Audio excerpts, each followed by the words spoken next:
నమస్తే, welcome to Raj news special drive. So Telangana రాజకీయాల్లో ఒక కొత్త రాజకీయ పార్టీ పురుడు పోసుకుంది. కొద్దిసేపటి క్రితమే టీఆర్ఎస్ పార్టీ మళ్ళీ పుట్టింది అంటూ తెలంగాణ రాష్ట్ర సేన పేరును కవిత ప్రకటించారు. సో ఎక్కడ లీక్ రాకుండా రకరకాల పేర్లు తెలంగాణ జాగృతి అన్నారు, తెలంగాణ రాజ్య పార్టీ అన్నారు.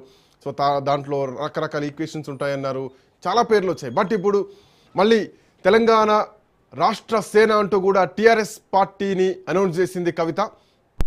అనౌన్స్ చేసిన తర్వాత ఇప్పటికే బీఆర్ఎస్ పార్టీ కౌంటర్లు కూడా స్టార్ట్ చేసింది. ఒరిజినల్ ఏదో ఫేక్ ఏదో తెలియనంత పరిస్థితుల్లో ప్రజలు లేరు, ప్రజలకు తెలుసు అంటూ కూడా కొన్ని పేస్ట్లను, కొన్ని వాటర్ బాటిల్ కంపెనీలకు సంబంధించినటువంటి కోల్గేట్, బిస్లరీ లాంటి కాపీడ్ వాటిని పెట్టి ఇప్పటికే బీఆర్ఎస్ పార్టీ కౌంటర్లు కూడా స్టార్ట్ చేసింది. అయితే కవిత మాటలు మొత్తం కూడా ఖచ్చితంగా టార్గెటెడ్ బీఆర్ఎస్ పార్టీ అన్న స్పష్టంగా కనిపిస్తోంది. టార్గెట్ బీఆర్ఎస్ పార్టీ, టార్గెట్ అధికారంలోకి రావడం. సో కవిత ఆలోచన విధానం ఏమిటి, కవిత పార్టీ ఎట్లా ఉండబోతోంది, కవిత పార్టీ ఎజెండా ఏంటి మొత్తం కూడా బయట పెట్టేసింది. పెడుతూ కేసీఆర్ని చాలా కీలకమైనటువంటి కామెంట్లు చేయడం జరిగింది. కేసీఆర్ మన కేసీఆర్ కాదు, కేసీఆర్ ఉద్యమ కేసీఆర్ కాదు, కేసీఆర్ ప్రజల్లో ఉండే కేసీఆర్ కాదు, కేసీఆర్ మారిన కేసీఆర్, మరమనిషి కేసీఆర్, మరబొమ్మ, గుంటనక్కలు తోడేళ్ళ మధ్యలో బందీ అయిపోయినటువంటి మనిషి కేసీఆర్. హైడ్రా ఇల్లు కూలిస్తే రాడు, అక్కడ ఖమ్మం ఇల్లు కూలితే రాడు, బస్సు యాక్సిడెంట్లు అయితే రాడు, రైతులు నష్టపోతే రారు. సో ఈ కేసీఆర్ ఆ కేసీఆర్ కాదు, ఈ కేసీఆర్ లేడు. సో ఆల్టర్నేట్ టీఆర్ఎస్ పార్టీ అన్నటువంటి ధోరణిలో మాట్లాడుతూ కవిత అక్క కాదు, కవిత అమ్మ అనే అర్థం వచ్చేలాగా, సో తల్లి బిడ్డ జేబు చూడదు కడుపు చూస్తుంది అంటూ కూడా కొన్ని ఎజెండాలను ప్రకటించడం జరిగింది. ఉద్యోగాలే కాదు, వ్యాపారవేత్తలకు కూడా, యువ వ్యాపారవేత్తలకు ఎట్లాంటి పరిణామాలు ఉంటాయి ఏంటనే. సో ఇవన్నీ ఇట్లా ఉంటే యుద్ధం తండ్రితో, యుద్ధం బీఆర్ఎస్ పార్టీతో, అది కూడా పాత టీఆర్ఎస్ పార్టీ పేరునే పెడుతూ ప్రజల్లోకి వెళ్తోంది. సో ఎట్లా ఉండబోతోంది కవిత రాజకీయ అడుగులు, ఎట్లా ఉండబోతున్నాయి, కవిత ఎంతవరకు కేసీఆర్కు ఎదురు నిల్చోబోతోంది, కవిత బీఆర్ఎస్ పార్టీని ఎంతవరకు నిలబడుతుంది ఎదురు తిరిగి. అటు అధికారంలో కాంగ్రెస్ పార్టీ ఉంది. సో అంతా కొత్త మొహాలే, కవిత మొహం తప్ప ఇంకొక మొహం ఎవరికీ తెలియదు. అట్లాంటిది ఒక్క టీఆర్ఎస్ పేరుతోటి పాత టీఆర్ఎస్ పార్టీని మళ్ళీ పుట్టిస్తే, అది కవిత రూపంలో వస్తే ప్రజలు యాక్సెప్ట్ చేసేటువంటి పరిస్థితులు తెలంగాణ రాష్ట్రంలో ఉన్నాయా? మాట్లాడదాం. డాక్టర్ శేషు సార్ మనతో పాటు జాయిన్ అవుతున్నారు. Seshu sir, good morning. Srikanth నమస్తే. అక్క నుంచి అమ్మగా మారిన కవితని ఈరోజు చూస్తున్నాం. అయితే ఎంతవరకు యువత ఆకట్టుకుంటారు? కవిత మాటలు జంజీ యువతను కూడా ఆకట్టుకునే మాటలు కనిపించాయి, ఉద్యమకారుల్ని ఆకట్టుకునేటువంటి మాటలు కనిపించాయి. ఉద్యమకారులకు అన్యాయం జరిగింది, మొత్తం కేసీఆర్ చేసిన అన్యాయం, కేసీఆర్ రాష్ట్రాన్ని పట్టించుకోలేదు, ఆ కేసీఆర్ కాదు మన కేసీఆర్ కాదు అని 10 నెలలు నేను వెయిట్ చేసినా అయినా నన్ను కనీసం తండ్రి పలకరించలేదు, సో ఇక నా యుద్ధం మొదలుపెట్టినా అని చెప్పేసి తండ్రి మీద యుద్ధాన్ని ప్రకటించేసింది. విత్ ద సేమ్ అదే కేసీఆర్ వదిలినటువంటి వదిలేసిన వెళ్ళిపోయినటువంటి బాణాన్ని పట్టుకున్నది టీఆర్ఎస్ పార్టీ లోగోతో. సో ఎట్లా ఉండబోతున్నాయి కవిత అడుగులు, ఎంతవరకు సక్సెస్ అవుతాయి, ఎజెండాను ఎట్లా చూస్తున్నారు 5 అంశాలని?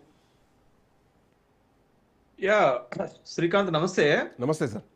తెలంగాణ రాజకీయ చిత్రపటం పైన మరొక పార్టీ పురుడు పోసుకున్నది.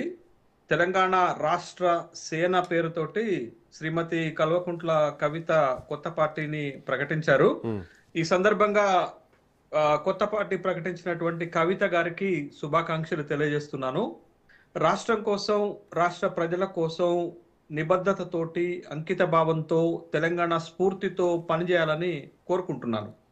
అయితే టిఆర్ఎస్ అనేటటువంటి పేరు 2001లో నాడు తెలంగాణ రాష్ట్ర సమితిని తండ్రి కేసీఆర్ ప్రకటించారు ప్రత్యేక తెలంగాణ రాష్ట్రం కోసం. ఇప్పుడు టిఆర్ఎస్ అనేటటువంటి పేరుతోటి, తెలంగాణ రాష్ట్ర సేన అనేటటువంటి పేరుతోటి కూతురు కవిత గారు ఈ పార్టీని ప్రకటించారు. అయితే పార్టీ ఎందుకు ఈ పేరు పెట్టారు అనేటటువంటి అంశం మీద తను పార్టీ ప్రకటన చేస్తున్నప్పుడు ఒక మాట చెప్పారు. టిఆర్ఎస్ బీఆర్ఎస్ గా మారి తెలంగాణ ఆత్మను కోల్పోయింది కాబట్టి తెలంగాణ రాష్ట్రం కోసం నేను ఈ పార్టీని ప్రకటిస్తున్నాను అనేటటువంటి ఒక ప్రకటన చేశారు.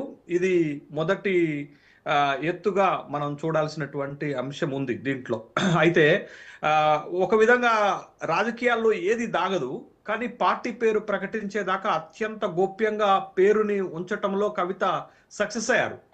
మీరు ఇందాక చెప్పినట్టు అనేక రకాల పేర్లు బయటకు వచ్చాయి. పార్టీ ప్రకటన కంటే ముందు కూడా తెలంగాణ ప్రజా జాగృతి పెడతారు అనేటటువంటి వార్త వచ్చినప్పటికీ కూడా టిఆర్ఎస్ ని ఇరుకున పెట్టే విధంగా టిఆర్ఎస్ అనేటటువంటి ప్రకటన తెలంగాణ రాష్ట్ర సేనను ప్రకటించినట్టుగా మనకు స్పష్టంగా అర్థమవుతుంది. ఇది పాయింట్ 1. పాయింట్ నెంబర్ 2కి వచ్చేసరకు పార్టీ జెండా రూపకల్పనలో కూడా తను చాలా జాగ్రత్తలు తీసుకున్నట్టుగా మనకి కనపడింది. ఏంటి ఆ జాగ్రత్త అంటే, మేజర్ గా జెండాలో పసుపు పచ్చ కనపడేటట్టు, అది శుభానికి సూచిక.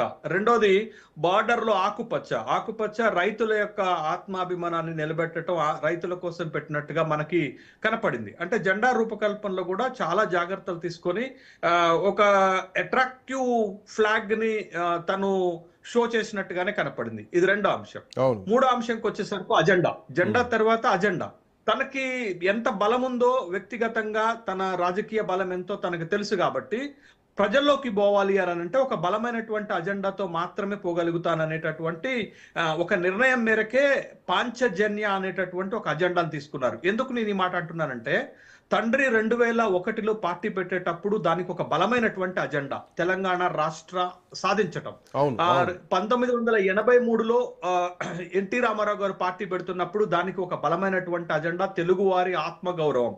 ఇట్లా ఒక్కొక్క బలమైనటువంటి అజెండా ఉన్నటువంటి నేతలు సక్సెస్ అయ్యారు కాబట్టి తన పార్టీకి కూడా ఒక బలమైనటువంటి అజెండా ఉండాలనేటటువంటి ఉద్దేశంతో పాంచజన్య అనేటటువంటి అజెండాను తీసుకొచ్చింది. పాంచజన్యలో మొట్టమొదట ఉచిత విద్య అనేటటువంటి ప్రకటన చేసింది. ఈవెన్ ప్రైవేట్ స్కూళ్లలో ఎంతవరకు సాధ్యమైంది అనేది తర్వాత చర్చలో తెలుసు.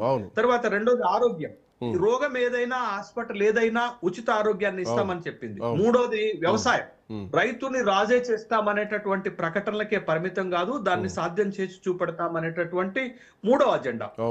నాలుగో అజెండాకు వచ్చేసరికి ఉపాధి. మనకి అసలు తెలంగాణలో ప్రాథమిక సూత్రమే ఉపాధి, ఉద్యోగ అవకాశాల కల్పన కాబట్టి ఉపాధి అనేటటువంటి అంశాన్ని తీసుకొచ్చి అక్కడ మొదటి సంవత్సరంలోనే సింగిల్ నోటిఫికేషన్ లో 4 లక్షల ఉద్యోగాలు ఇస్తాము అనేటటువంటి ఒక ప్రకటనతో పాటు తెలంగాణ ఉద్యమకారులకు సూపర్ న్యూమరీ కింద 1,00,000 ఉద్యోగాలు ఇస్తాననేటటువంటి ఒక ప్రకటన చేయడంతో పాటు తర్వాత ఉపాధికి సంబంధించినటువంటి వాళ్ళకు రుణాలు 2 లక్షల నుంచి 20 కోట్ల వరకు రుణాలు ఇస్తామనేటటువంటి ఒక అజెండాని 4th పాంచజన్యగా తీసుకున్నారు. 5th సామాజిక తెలంగాణ రాలేదు, సామాజిక న్యాయమే తెలంగాణ అనేటటువంటి ఒక లక్ష్యాన్ని తీసుకుంటూ 50% reservation for the major costs మీకు బీసీ వర్గాలకు 50% రిజర్వేషన్లు ఇస్తామనేటటువంటి ఒక బలమైనటువంటి అజెండాని తన పార్టీ తరపున ప్రకటించారు. ఇది కొంత చర్చనీయాంశమైనటువంటి అంశం. అజెండా కొంత అట్రాక్టివ్ గా బలంగా ఉన్నట్లుగానే మనకు కనపడుతుంది. బట్ ఏదైనా ప్రాక్టీస్ లోకి వచ్చేసరకు చేయగలుగుతారా లేదా అనే దాని మీదనే, ప్రజలను నమ్మించగలుగుతారా లేదా అనే దాని మీదనే వాళ్ళ విజయాలు, జయాలు, అపజయాలు ఆధారపడి ఉంటాయి. బట్ స్థూలంగా ఒక్క నిమిషం స్థూలంగా అజెండాను చూస్తే కొంత ప్రజలు కోరుకునేటటువంటి అజెండానే, ఫీల్డ్ లెవెల్లో క్షేత్రస్థాయిలో ప్రజలు అనుకునేటటువంటి అజెండానే తన పార్టీ అజెండాలో పెట్టుకున్నట్టుగా మనకు కనపడింది శ్రీకాంత్. ఇది మూడోది. చెప్పండి శ్రీకాంత్. సార్ ఇక్కడ పాయింట్ ఏంటంటే, సార్ ఇప్పుడు కవిత ఏ పార్టీతో వచ్చినా కానీ ఎజెండా అయితే